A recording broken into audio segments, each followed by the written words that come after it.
Hola muchachos, con este video vamos a dar inicio a la séptima edición del Diplomado en Inmunología Avanzada en su versión 2022. Pero antes de iniciar con el punto número 1 del programa, el cual abordará el desarrollo histórico de la inmunología, vamos a definir a esta ciencia tan importante en el área de la salud. La inmunología es una ciencia cuyos inicios estuvieron estrechamente relacionados con los de la microbiología por razones obvias. Un microorganismo infeccioso que se introduce al organismo causa una enfermedad y a su vez desencadena mecanismos de defensa para resolver esa infección. Sin embargo, en la actualidad, la inmunología es una ciencia autónoma. Es una ciencia sólida y madura, completamente independiente de la microbiología y de cualquier otra ciencia. Podemos definirla como la ciencia que se encarga de estudiar todos los eventos celulares y moleculares que se van a desencadenar en el organismo después de que éste entra en contacto con microorganismos infecciosos o bien con células y moléculas que no son de origen infeccioso, pero que sí son ajenas o extrañas al organismo. Es importante resaltar que los mecanismos celulares y moleculares que se desencadenan contra un antígeno o un agente infeccioso son exactamente los mismos que se van a generar contra células y moléculas no infecciosas. Ahora bien, la inmunología no solamente estudia respuestas que son fisiológicas o que son normales. La inmunología también se encarga de estudiar respuestas inmunológicas nocivas o dañinas para el organismo. El sistema inmunológico tiene una característica fundamental, que es discriminar o diferenciar entre todo aquello que es propio de lo extraño o de lo ajeno para solamente generar respuestas en contra de lo extraño y no contra lo propio. Sin embargo, en algunas ocasiones el sistema inmunológico falla, como todo sistema es susceptible a averiarse. Falla y entonces empieza a generar respuestas inmunológicas contra lo propio. En este caso se generan enfermedades que son crónicas, que son debilitantes y que pueden poner en peligro la vida del individuo. Es el caso de las enfermedades autoinmunitarias, como por ejemplo el lupus eritematoso sistémico, la artritis reumatoide, entre muchas otras enfermedades autoinmunitarias adicionales. Existen otros casos en que las respuestas inmunológicas son inadecuadas o son exageradas contra sustancias inocuas. Y aquí hablamos de las hipersensibilidades. En otras ocasiones, algunos componentes del sistema inmunológico están defectuosos y entonces el individuo se torna altamente susceptible a las infecciones porque su sistema inmunológico no se encuentra al 100. Hay algunos componentes que están alterados o que están dañados. Y aquí hablamos de inmunodeficiencias. Entonces, hay una rama de la inmunología que es la inmunopatología, que se encarga de estudiar estos tres tipos de respuestas inmunológicas anormales o anómalas, como las enfermedades autoinmunitarias, las hipersensibilidades y las inmunodeficiencias. Bueno, pues una vez que ya hablamos de lo que estudia la inmunología, ahora sí vamos a entrar con el primer punto de la competencia número 1, que es el desarrollo histórico. A lo largo de su historia, el hombre ha sido afectado en cuestiones de mortalidad por tres causas principales: la guerra, los fenómenos naturales, como por ejemplo terremotos, maremotos, huracanes, etcétera, y por las enfermedades infecciosas. Estas últimas, en forma de plagas, pestes o epidemias, han azotado y devastado comunidades enteras desde tiempos muy remotos. De hecho, en los relatos bíblicos se hace referencia a alguna de estas enfermedades, como por ejemplo la peste negra o peste bubónica, a la fiebre escarlata, conocida también como escarlatina, y la peste blanca, que no es otra cosa más que tuberculosis. En los tiempos modernos, la humanidad no ha estado exenta de sufrir algunas epidemias. Por ejemplo, la del virus del Nilo, la de la gripe aviar, en la década de los 80, la epidemia del SIDA, en 2009, la epidemia de influenza H1N1 y pues actualmente la que estamos padeciendo. Los resultados de estas epidemias modernas no han sido tan devastadores como los resultados de las plagas de la antigüedad, gracias a los avances en la ciencia y la tecnología, como la introducción de los antibióticos y el desarrollo de las vacunas. Pero bueno, el avance de la ciencia y la tecnología ha tenido que ver con los resultados que han arrojado estas epidemias recientes. Pero en la antigüedad, donde no se contaba con antibióticos ni con vacunas, el único factor que determinaba el resultado de la enfermedad era el sistema de defensa. Y solamente aquellos individuos que contaban con un sistema de defensa eficiente eran los que lograban sobrevivir, desarrollar cierto grado de protección, y fueron ellos precisamente los que siguieron poblando al mundo, heredando ese eficiente sistema de defensa. En otras palabras, el sistema de defensa con el que en la actualidad contamos es resultado de la presión selectiva que han ejercido todas esas epidemias que han afectado al hombre a lo largo de su historia. Ahora bien, la palabra inmunidad deriva del vocablo latino immunitas. Y en un principio la palabra inmunidad se utilizaba para describir cierto tipo de privilegios que tenían algunas personas, por ejemplo, los reyes, los burgueses, el clero, las personas que trabajaban para el gobierno, etcétera. Estas personas podían dejar de cumplir con ciertas obligaciones cívicas y legales, como por ejemplo el pago de los impuestos, en el caso de los varones, la realización del servicio militar, o bien eran inmunes a evadir la acción de la justicia cuando cometían algún ilícito. Algo similar a lo que ocurre en nuestros días con la mentada inmunidad diplomática, ¿no? Pero eso es otro tema. La primera mención de inmunidad frente a una infección se le atribuye a un médico griego llamado Tucídides. Tucídides por primera vez describió y registró de manera oficial una plaga.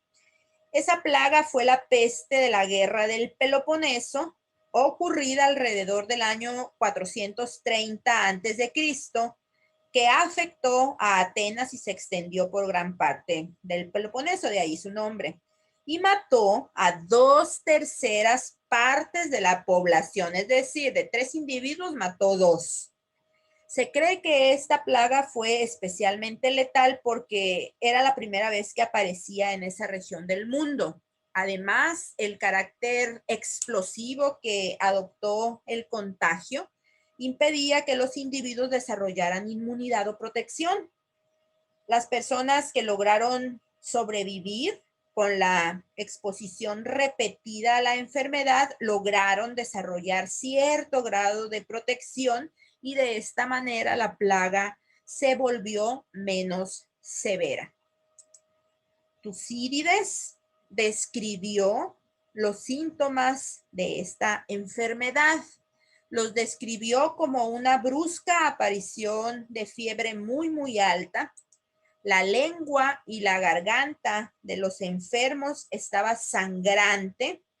La piel estaba roja y amoratada y estallaba en pústulas para finalmente terminar con la vida del enfermo.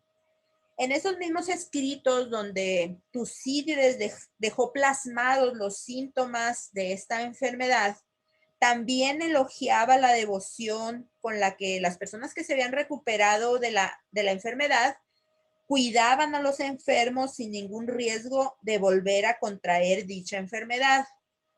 Entonces, Tucídides señaló en sus escritos que quien se recuperaba de una enfermedad infecciosa quedaba inmune o protegido en contra de ella y rara vez volvía a padecerla, aún y cuando estuviera completamente expuesto a dicha enfermedad. Fue precisamente cuando se observó que quien sobrevivía a una infección ya no volvía a padecerla que la inmunología nace como una ciencia o como una disciplina. Aquí cabe resaltar que estas observaciones ya se habían realizado desde antes de los escritos de Tucídides. Sin embargo, no quedó un registro oficial. Algunos pueblos de la antigüedad, como los chinos, los turcos y los persas, se percataron que los individuos que enfermaban de viruela y lograban recuperarse ya no volvían a contraerla, aunque estuvieran en contacto directo con los enfermos. Pero pues como les comenté, no quedó un registro oficial de las observaciones de estos pueblos de la antigüedad. Por eso los historiadores le atribuyen a Tucídides la primera mención de inmunidad frente a una infección. Y fíjense que de hecho los chinos fueron los primeros, basados en esas observaciones, de tratar de inducir un estado de protección contra la viruela en las personas sanas. Lo que hacían era tomar costras de los individuos que sufrían algún caso no tan severo de viruela, las machacaban y se las daban a inhalar o bien se las inoculaban a los individuos sanos.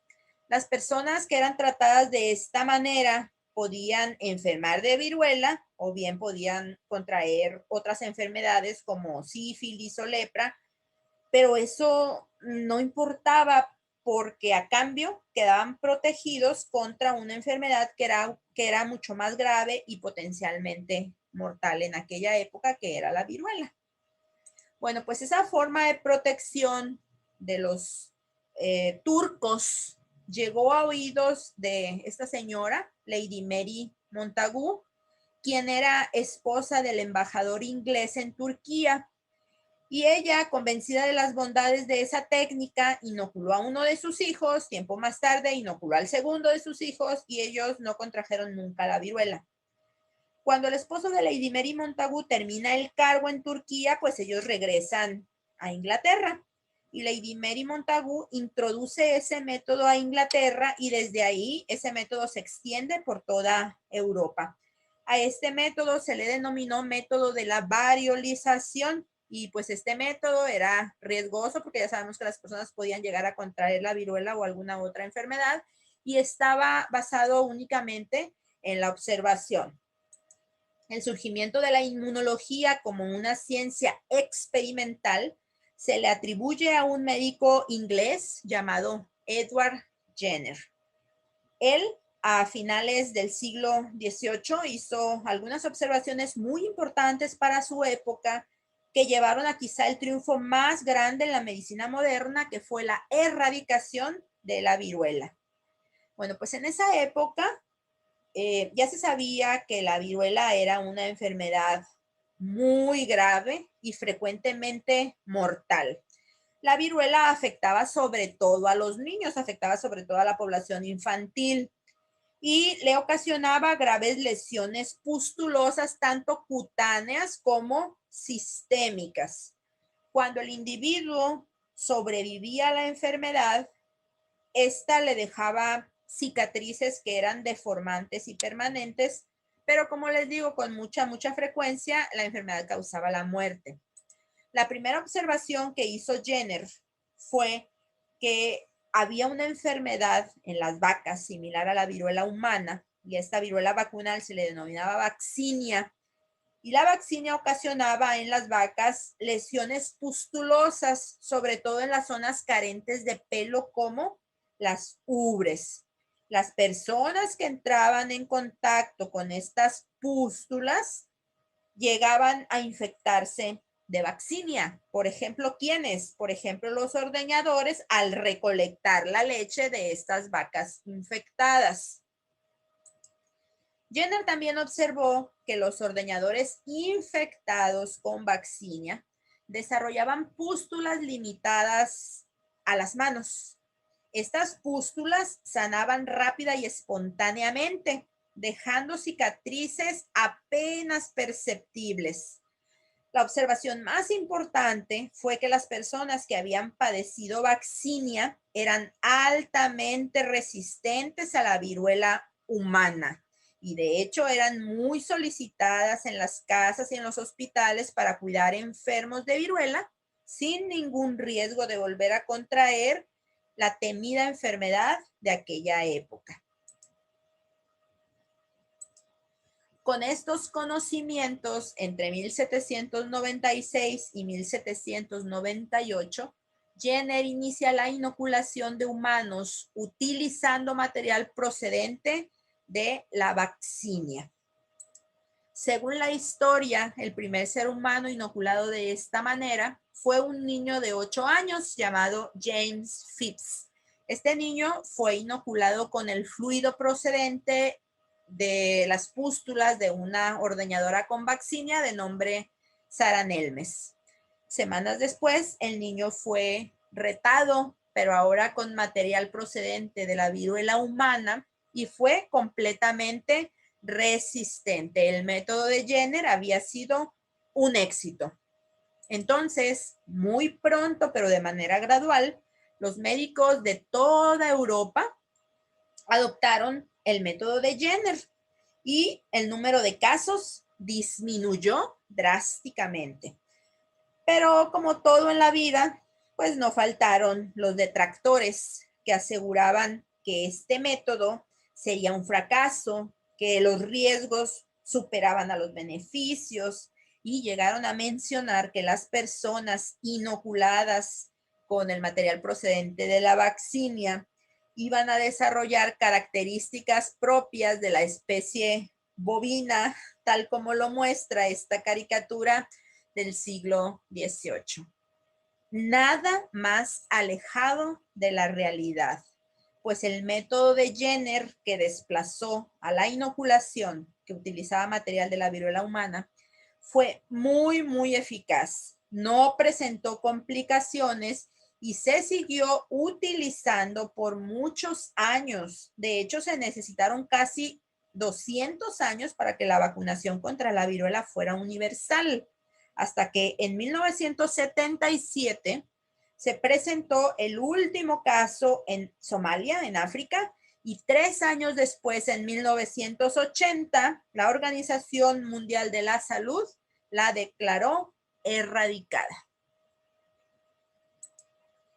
Y bueno, a pesar de lo exitoso del método de Jenner, tuvieron que pasar casi 100 años para que fuera aplicado a otra enfermedad.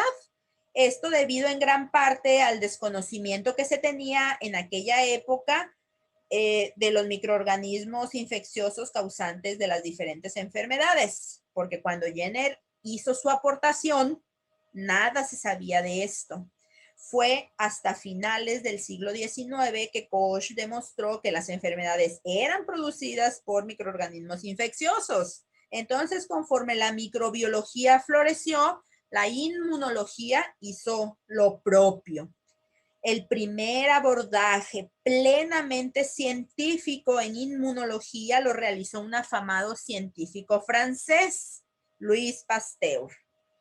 Él, entre 1880 y 1885, encontró la manera de disminuir la virulencia de los microorganismos infecciosos, procedimiento conocido como atenuación, la cual ha sido la base de muchísimas vacunas.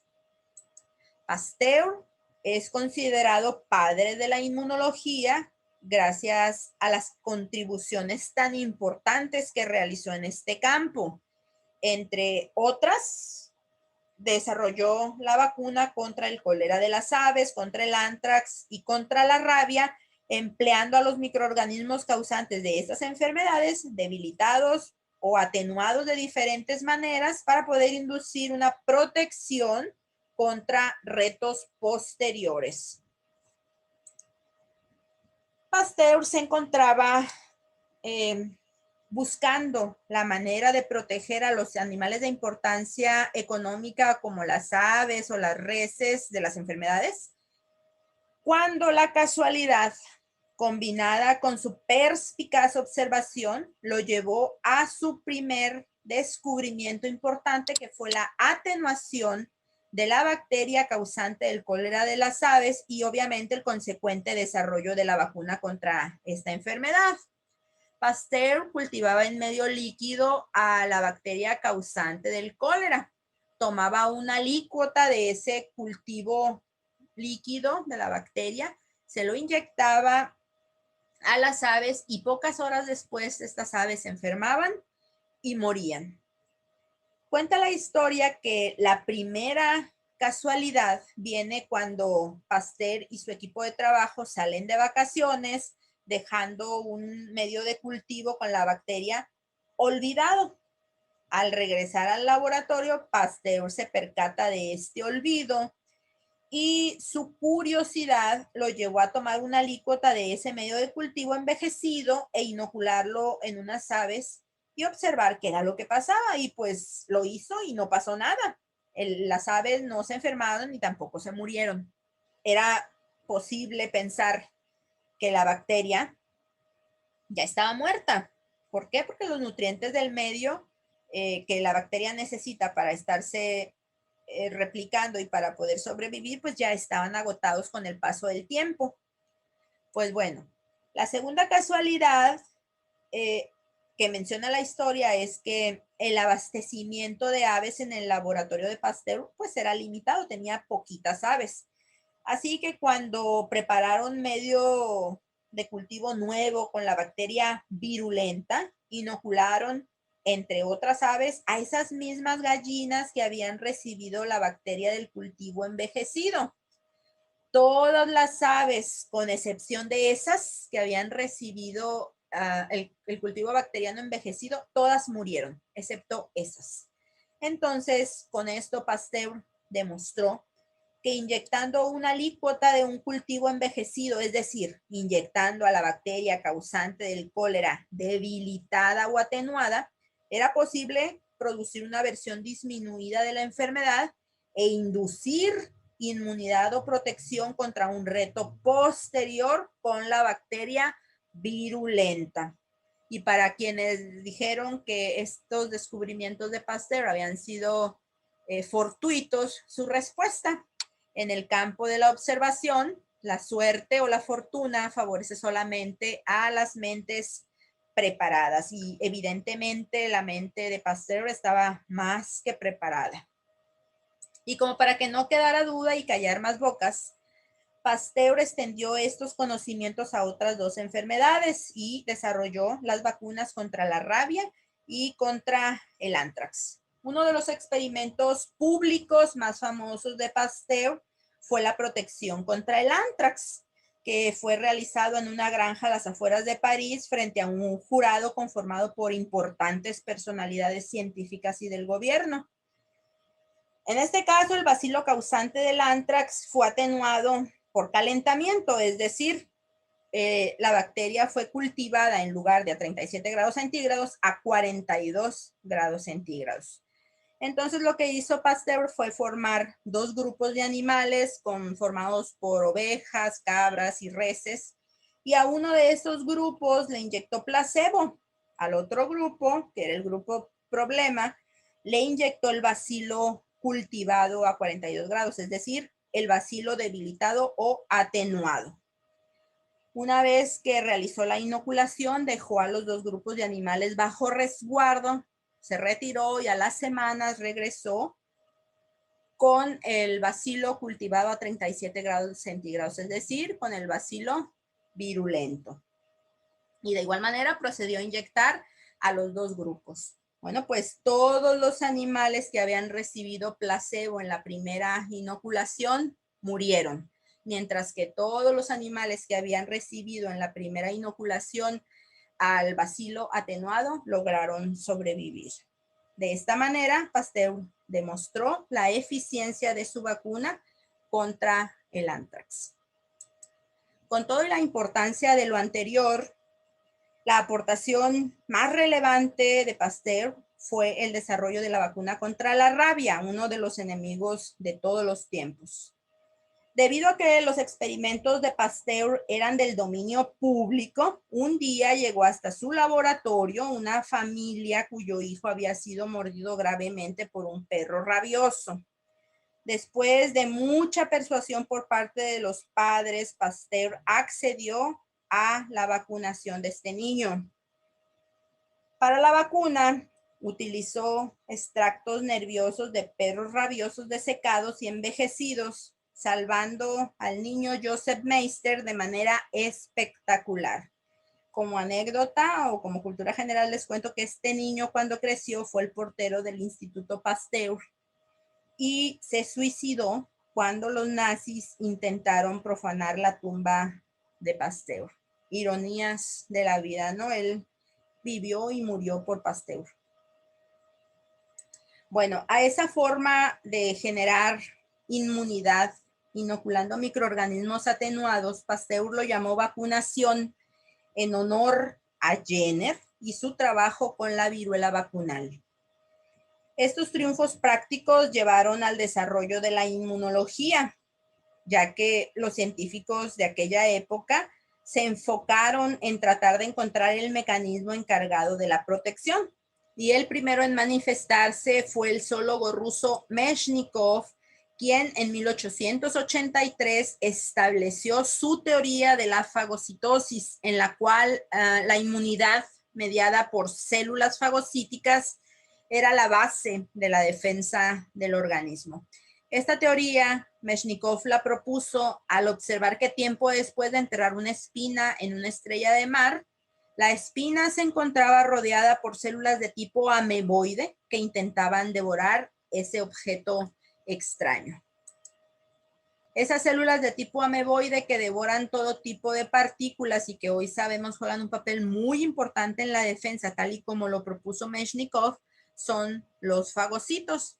Entre los fagocitos se encuentran los monocitos, los macrófagos y los neutrófilos, que se dice que son fagocitos profesionales porque de sus principales funciones es la fagocitosis.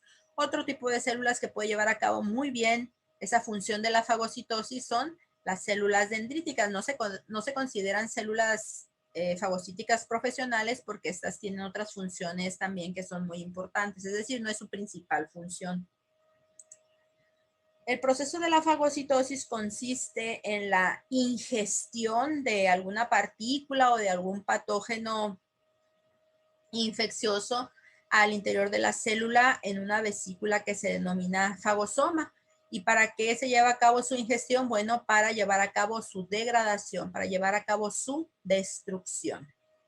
Aquí vemos los fagocitos profesionales, los monocitos, macrófagos y neutrófilos. Pero ya quedamos que también las células dendríticas son células fagocíticas muy buenas, aunque no son profesionales. Aquí vamos a ver paso a paso el desarrollo del proceso de la fagocitosis. Como primer paso, o sea, lo primero que tiene que ocurrir para que se lleve a cabo la fagocitosis es la interacción entre un receptor que se encuentra sobre la superficie de la célula fagocítica con una estructura de la partícula que va a ser fagocitada. Después de esa interacción, el fagocito va a emitir prolongaciones citoplasmáticas, que son como estos bracitos que están aquí, que van a rodear a la partícula que va a ser fagocitada. A eso se les llama pseudópodos. Posteriormente, esa partícula va a ser ingerida y se va a encontrar localizada dentro de una vesícula que se denomina fagosoma. Ese fagosoma posteriormente se va a fusionar con los lisosomas y se va a formar una vesícula que ahora se va a llamar fagolisosoma. Las enzimas lisosomales se van a activar, esas enzimas lisosomales se llaman catepsinas y van a llevar a cabo la destrucción intravesicular de esa partícula que fue fagocitada. Es decir, se van a generar varios fragmentos de esa partícula. Algunos de esos fragmentos se van a unir a unas moléculas que se conocen como moléculas del MHC, moléculas del complejo principal de histocompatibilidad, pero se abrevian como moléculas del MHC. Y entonces esas moléculas del MHC con el fragmento de la partícula van a viajar a la superficie de la célula y van a ser expresados en ella. Este es como un mecanismo que tiene la célula fagocítica para avisarle al resto del cuerpo lo que ella contiene en su interior. El resto de los fragmentos de la partícula fagocitada van a ser exocitados para ser eliminados del organismo.